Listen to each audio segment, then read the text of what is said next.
A ver, la historia de cómo hemos llegado a entender el universo, bueno, no es para nada una línea recta. ¿Qué va?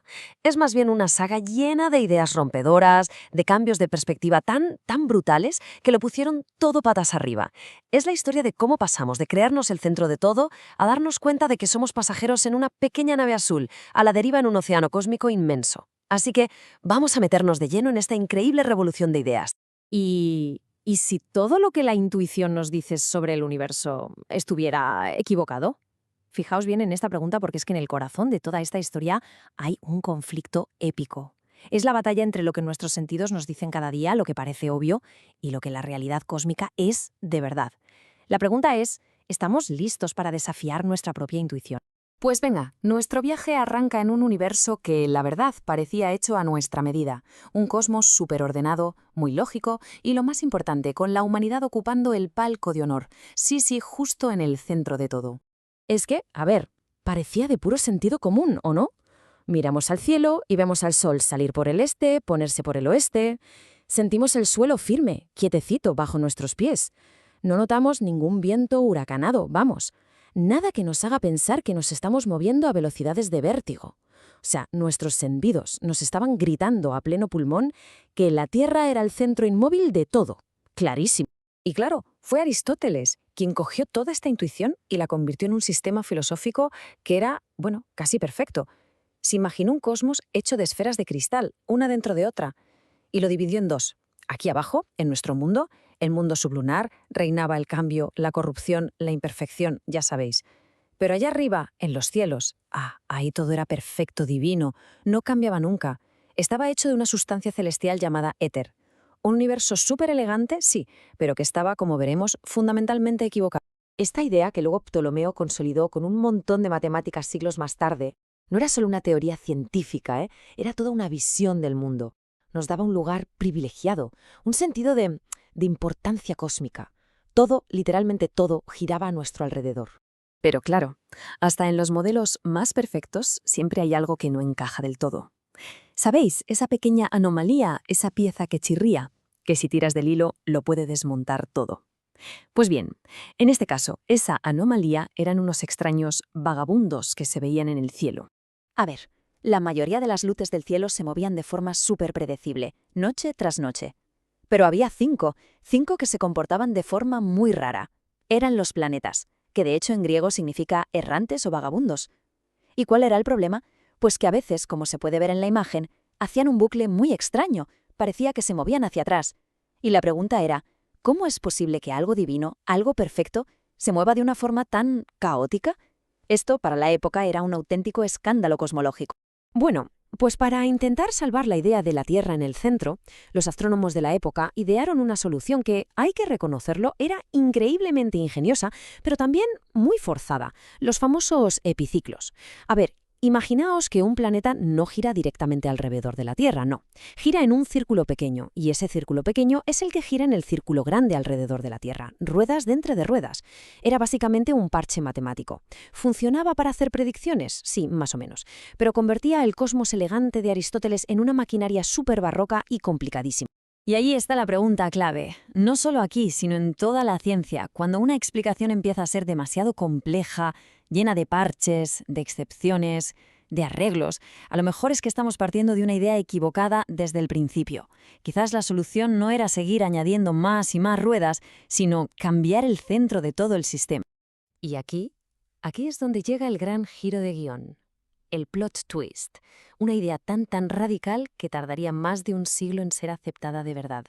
Una idea que no solo necesitaba matemáticas, sino una dosis gigantesca de humildad, la de aceptar que, a lo mejor, pues no éramos los protagonistas de la historia.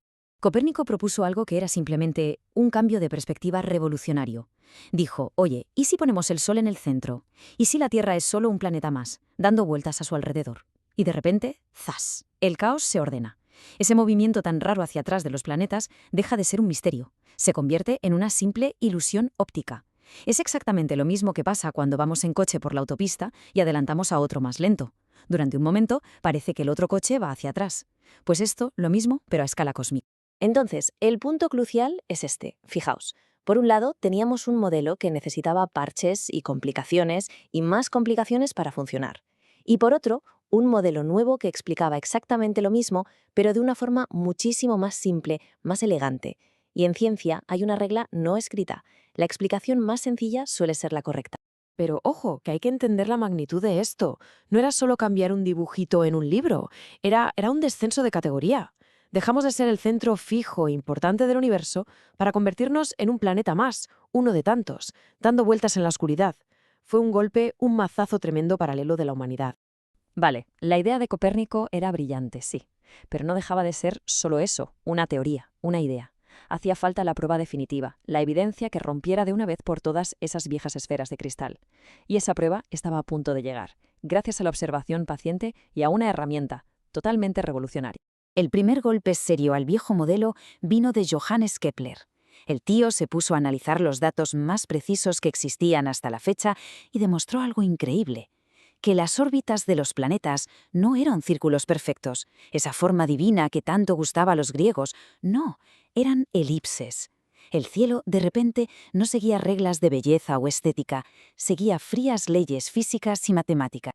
Y entonces llegó Galileo Galilei y apuntó su telescopio al cielo. Y lo que vio, sencillamente, demolió el viejo universo pieza por pieza. Vio que la Luna no era una esfera de cristal perfecta, ¿qué va? Tenía montañas y valles, igual que la Tierra. Vio que el Sol, ese astro supuestamente puro e inmutable, tenía manchas. La conclusión era brutal. El cielo y la Tierra estaban hechos de la misma pasta. Pero el golpe de gracia, el momento ¡ajá!, llegó en 1610. Galileo observó 4 puntitos de luz que giraban, sin lugar a dudas, alrededor de Júpiter. Esa era la prueba definitiva, la prueba irrefutable que faltaba. Demostraba que no todos los cuerpos del cielo giraban alrededor de la Tierra. El modelo geocéntrico, en ese preciso instante, estaba muerto y enterrado. Vale, el viejo universo se había derrumbado por completo. Ahora teníamos un mapa nuevo, uno con el Sol en el centro.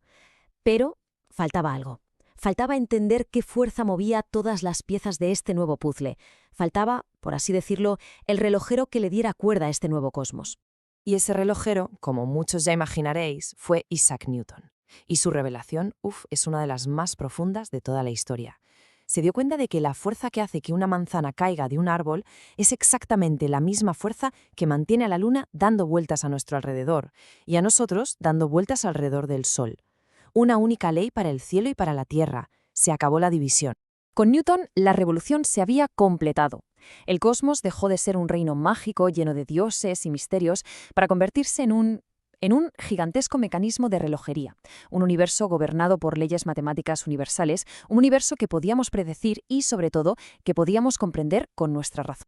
Entonces, resumiendo, ¿qué nos llevamos de todo este viaje? Pues para empezar, que a veces para entender cómo funciona el mundo hay que desconfiar de lo que nos parece obvio, de nuestros propios sentidos. Segundo, que la explicación más simple y elegante suele ser la más potente.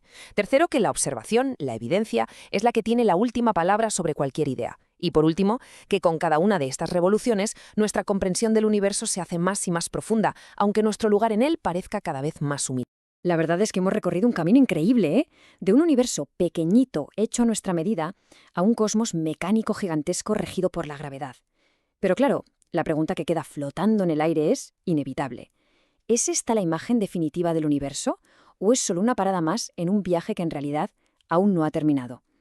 Si algo nos ha enseñado la historia es que siempre puede haber una nueva revolución esperándonos a la vuelta de la esquina.